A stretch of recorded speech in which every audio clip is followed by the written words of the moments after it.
May babalisin lang ako dito sa bike na to eh. Ayan, maglinis ay di biro. Ngayon lang kayo nakakita ng bike na pinawalis. Grabe kasi yung agyo.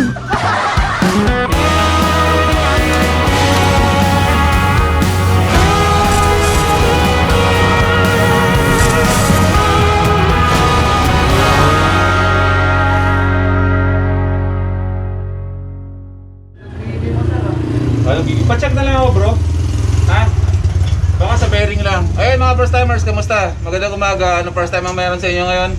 Dito ako ngayon sa loob ng akala nyo tunnel. Pero nasa rim tayo. Dito na ngayon sa shop ng mga bisikleta. Okay? Today, ipapakondisyon natin yung fixed gear bike natin. Wala pa ako MTB, saka na yung MTB na yan. At hindi ko rin naman kasi pwedeng maiwan-iwan din agad yung pag-fixie kasi first love ko yun eh. Yan ang klase ng bisikleta na sobra ako na in love, na minahal ko ng sobra. Syempre, kung manunumbalik ka sa pagbabike, babalik ka sa first love mo. Tama ba yun bro? Yes, sir. Ano bang first love na bisikleta mo? Dixie din, sir. Dixie din? O, diba? Hindi nawawala eh. Gumamit ka man ng ibang bike, nandun pa rin yung Pixie, may party pa rin siya sa puso mo. Kaya, ay mga first timers, nandito tayo ngayon sa Ellis, ayun, Bike Parts and Accessories. Malapit lang dito yan sa amin sa Dakila. So nadadaanan ko to kapag pupunta tayo ng first time moto. At may nagsabi lang din kasi sa akin na may mga piyesa daw sila dito ng pang fixed gear. So dito ako tumuloy. At may hinahanap ako rin ng parts ng bike. Yun nga lang kasi out of stock daw nabili. Pero syempre kasama natin dito si Lloyd. Yun nga, isang fixed gear rider din siya. At dinala natin dito yung matagal na naka-imbak na Mataro Low. Kahit master trike to. May bike din akong ganito dati. Kaso binenta ko, hindi ko alam sa anong kadahilanan kung bakit ko siya binenta. So ito, pinuntahan ko muna sa bahay ni Master Trike kagabi para sabi ko, ako muna yung gagamit. Tignan nyo kung gaano katagal na stock tong bisikletang to. You know, may agyo-agyo pa yan. So, ayan. May clips na nakakabit dito. Since kay Master Trike to, hindi magkasya sa atin yung sapatos niya. May sapatos din ako dati, pero binenta ko rin. Ba't nga ba ako benta ng mga gamit ko dati? Minsan na-addict talaga ako sa sobrang dami ng fixie. Bumubuo lang ako ng fixie dati kahit meron akong fixie. Parang merong 3 o 4 yan akong fixie gear bike sa bahay. Marami ang papalitan dito. Pero sa ngayon, ang goal natin dito sa bisikletang to ay umandar lang siya. Tumakbo siya ng maayos na walang mga lumalagatok kasi yung BB daw yata mukhang ito sa bottom bracket nga kung saan yung inayos ni bro. Hindi, sir. Kailangan po kayo, sir. Oo. Kailangan ayusin kasi yung maalog-alog yan. Yung sa lumalagatok yan masisira na. May mga parts na lost thread na nakaluwa na to. So merong paluang mangyayari dito. Siyempre, yung mga fixie riders na marunong tong talaga din mag-ayos ng bike, alam nila kung paano yan. So papaubayan niya sa kanya. Konting tour lang muna dito sa shop na to. Kasi yung gulong nung fixed gear na yan, ang ginagamit ko dati na gulong is Ridmo. Pareho yan eh. Ridmo yung harap ko. Ridmo yung likuran ko. Yung harap ko Pana Racer. So hindi sila match, pero mas prefer ko kasi dati na nagre-ridmo ako palagi kasi nga matibay at tumatagal talaga yun. Kahit mag-skid ka na mag-skid, kasing long skid pa yan, hindi yan basta-basta nagagasgas. So ilang araw mag-search muna ako sa Facebook kung anong pwedeng gawin, kung saan ako makakahanap ng Ridmo tires kasi mas tiwala lang ako doon. Doon may nakikita ako dito na Schwalbe na gulong na anong tawag dito bro? May kulay na ganito yung gilid. Skin wall. Yes, skin wall. Mukhang hindi siya babagay sa kanya eh. So mostly puro pang mountain bike yung ganito, yung mga paninda niya dito. Soon yung kay Sir Bart pupuntahan din natin. Titingin din tayo ng mga piyesa-piyesa dito. Ang lalaki ng mga pang mountain bike kasi matataba yung mga gulong. Yun sa mga nagtatanong at sa mga magtatanong kung anong klaseng brand nung bike natin, itong fixed gear ay Aventon. Hindi ko alam kung anong kung anong year to, kung 2015 na Aventon Mataro Low. Tapos, ayan. Yung fork niya, Abenton din yan. Alloy. Rock yung stem natin. Yung drop bar natin, DDD. Hindi ko alam talaga kung saan napunta yung mga parts ko kasi nung binenta ko yung bike ko dati. Ay dahil kaming mga magkakapatid, lahat kami naka-Abenton. Siguro parang napunta dito sa kapatid ko yung part na ganito, napunta sa nagtawid-tawid sa mga ibang bike. So ito, medyo yung parts na to ng bike na to, galing namin kung saan sa ang bike to namin. Ayan, pati yung mga rim niya, hindi siya branded yung mga yan eh. Pati yung hubs niya, hindi branded. Itong crank, Sugino copy lang din yan. Tapos yung tubo na to pang saddle is normal lang din yan, hindi naman branded yan. Pati yung upuan ko, though mura, parang 650 pesos lang to. Maganda yan, naglalaro yung puwet mo dyan. Hindi yan masakit sa puwet, kaya sabihin mo na napakanipis. Ayan, nagkakwentuhan lang kami ni tatay dito. Nagulat ako, tinatanong niya sa akin kung ano daw yung channel ng channel ko. Sabi ko, Boy First Time. Medyo natigilan pa siya, nag-isip ko sino si Boy First Time. Nung sabi ko si Boy P, sabi niya, pinapanood niya ako. Saudi. Sa Saudi ka nun, sir? Saudi pa ako nanonood nun. Grabe. Talagang avid fan mo ako ng ano. Grabe na, nakakatawa. Kinilabutan ako sa... Oo, kasi marami talaga nanonood sa akin ng mga OFW, kaya shoutout sa inyo. Talagang mabenta si Boy P sa Middle East. Middle East. Oo, nakikita ko kasi sa ano ng channel ko. Si Cora pa lang, pinapanood ko na si Cora. Grabe, man. Sarap naman sa pakiramdam. Ang liit ng mundo, sir, no? Oo. Dati, eh. Kasi nung nagpinagbablog ka rito, dito sa amin na. Opo. Sa amin to, sa Ismail kasi ako eh. So, alam ko na, nakikita ko yung bayan ko. Yung Ito. barangay ko. So parang kahit nandun ka, parang ka nakakauwi. Liit ng mundo. Nice meeting you, sir. Magbabalik, bisikleta na ako kasi hindi naman kakarating. Kumbaga, magiging daily routine ko lang yung pagbabike para mabawasan yung ikip mo. Hindi pala ako nanalaba. Naglayo ko na yata, di ba? Oo, dati. Adik ako sa pagbabike eh. Ibabalik natin ngayon para everyday may exercise lang tayo. May cardio lang ba tayo? Oo. Kahit na kumakain tayo palagi ng carjack. Huwag lang makakakya. Oo, wag lang. Kasi maganda sa puso to. Oo, sa cardio to mga first timers. Maganda yung tibok ng puso mo, maganda yung dalhin dugo mo sa katawan. Papayag ka pa, parang gano'n. Ang dami ko sinasabi.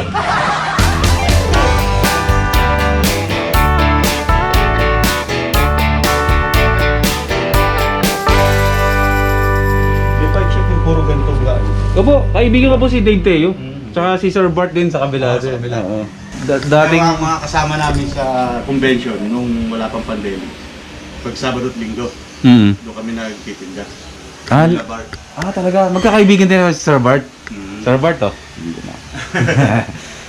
Pero nga po muna ako ng ng walis. May wawalisin lang ako dito sa bike na to eh. Ayan, maglinis ay di biro. Ngayon lang kayo nakakita ng bike na pinawalis. Grabe kasi yung agyo. Hindi, mamaya pagdating natin sa first time moto, lilinisin natin yan. Kasi kompleto tayo ng produkto ng Kobe. So, may panglinis ng motor doon. Sigurado akong pwedeng gamitin dito yan sa panglinis ng bike. Para bumalik yung totoong kulay niya. Yan, tinatawag na fixed gear bike. Single speed siya. So, prenohan mo yan gamit ang iyong foot. Kumbaga, foot retention. Pag pumedal ka paharap dyan, abante yan, paharap. Pag pumedal ka pabalik, babalik din yung bisikleta mo. So, dapat malakas yung binti mo kapag ito yung bike mo. Para kapag nagkagulatan man, kaya mo siyang ihinto.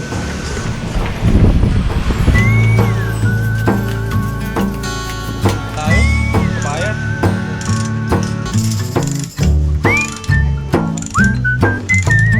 Ayan. Mountain Peak na bottom bracket. Size 68mm. Yung pinalitan natin, tingnan nyo yung itsura. Dapat hindi nabubunot to kapag nilawagan. Pero sira siya kasi isang hilahan lang. Sumama eh. So, baliti natin talaga. Para motor lang din yan. Naramdam nyo kung may mali sa dinadrive din nyo.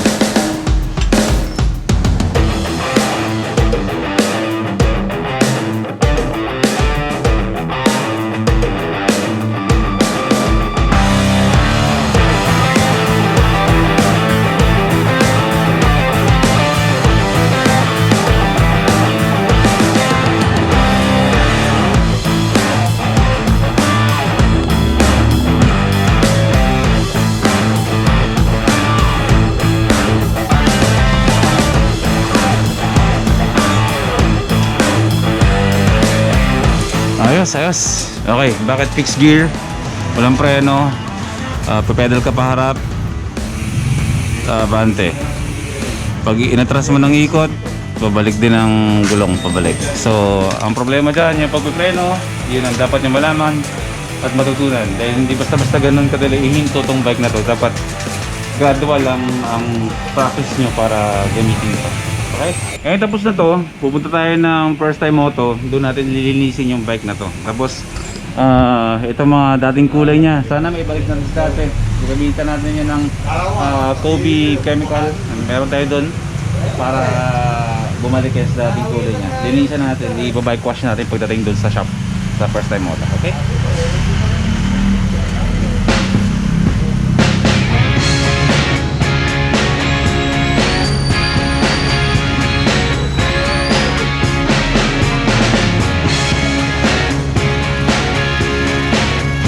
Sarap.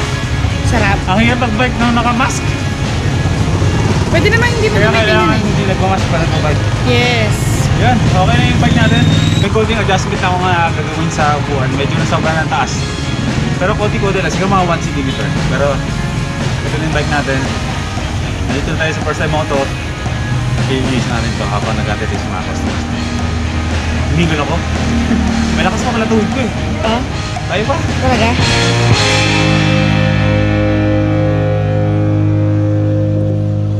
Okay, oras na para linisin natin yung bike natin. Kadalasan yung pinanglilinis natin ng bike mga liquid soap, yung mga panghugas ng plato, diba? Para mas mabula. Pero sa atin iba dahil dala-dala natin ang Kobe products, diba? Ay meron tayo ditong wash and wax ng Kobe. Ito yung gagamitin natin pang sabon dito sa bike na to. Lilinisin natin. Pero bago natin linisin to, may isa pa tayong gagamitin na Kobe product para kasi may mga stickers to. Meron tayong Kobe pangtanggal ng stickers. Saglit lang mamaya to. Ito. Itong tinatawag na Kobe sticker remover. So pwede naman to sa motor, pwede rin siya sa kotse, pwede rin siya sa bike. Any vehicle na nadikitan nyo ng sticker pero gusto nyo nang tanggalin yung sticker kasi di ba may mga marka yan, ito yung gagamitin nyo. Meron ng Kobe. Si Kobe, hindi lang siya helmet disinfecting foam ang meron sila. Meron din silang panggulong, yung mga tire sealer, yung mga tire sealant. Meron din ng Kobe. At syempre, maliban doon, maraming iba pa. Ito nga, mamaya gagamitin natin. Pero sa ngayon, pagkatapos kong hugasan yun ng tubig, lalagyan muna natin ng sticker remover para matanggal at pumino. And then, sasabunin natin ng Kobe. Okay?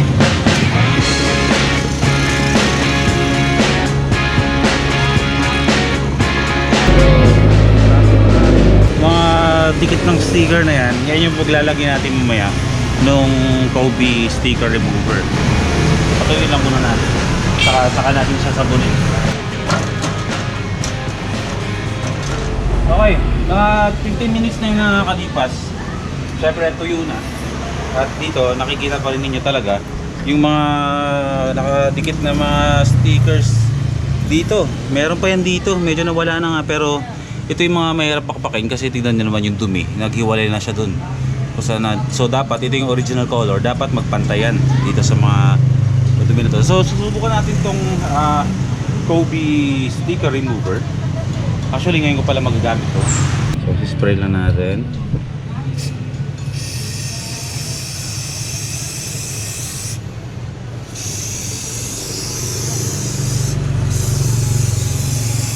Kasi may mga sticker na yun nakakabit dati pa eh.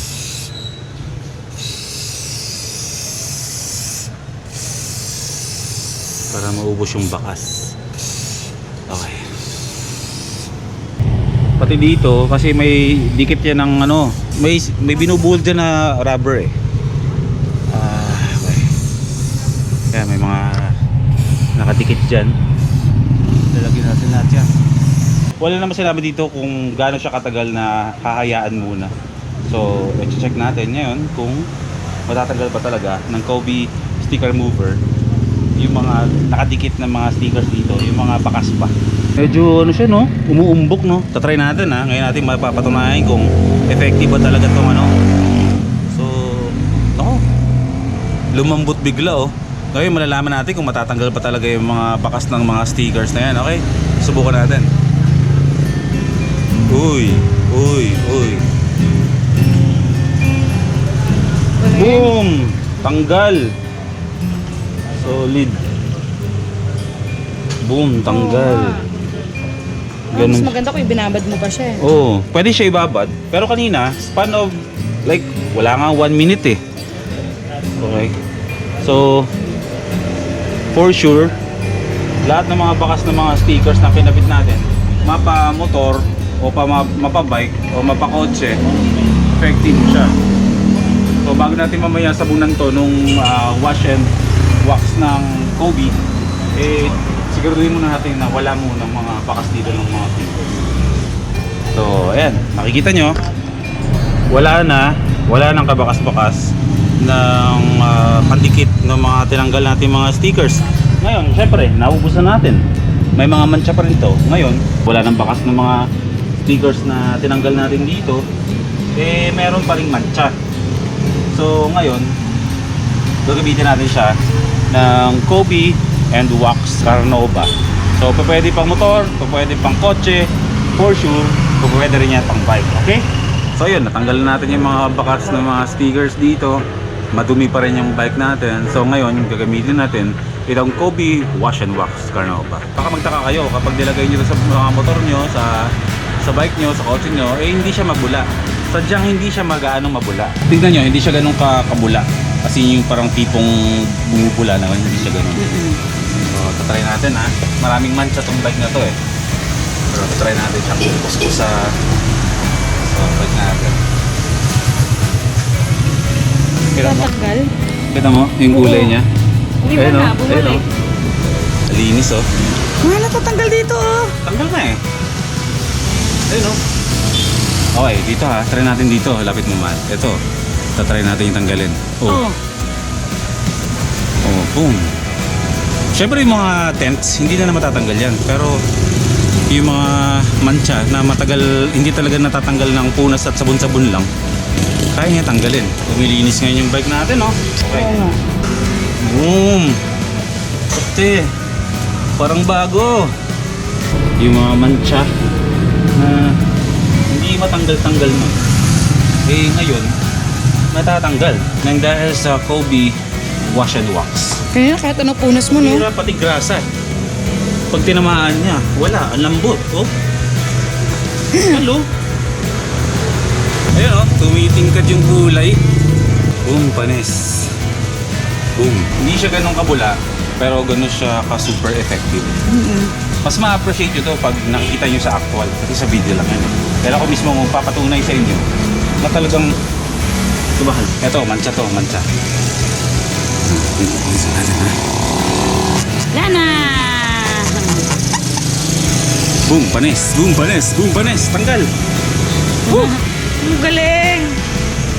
Super effective mga first timers. Yes. Okay? Tataray nyo to. Subukan nyo to. Solid. Linis. Kobe, number 1.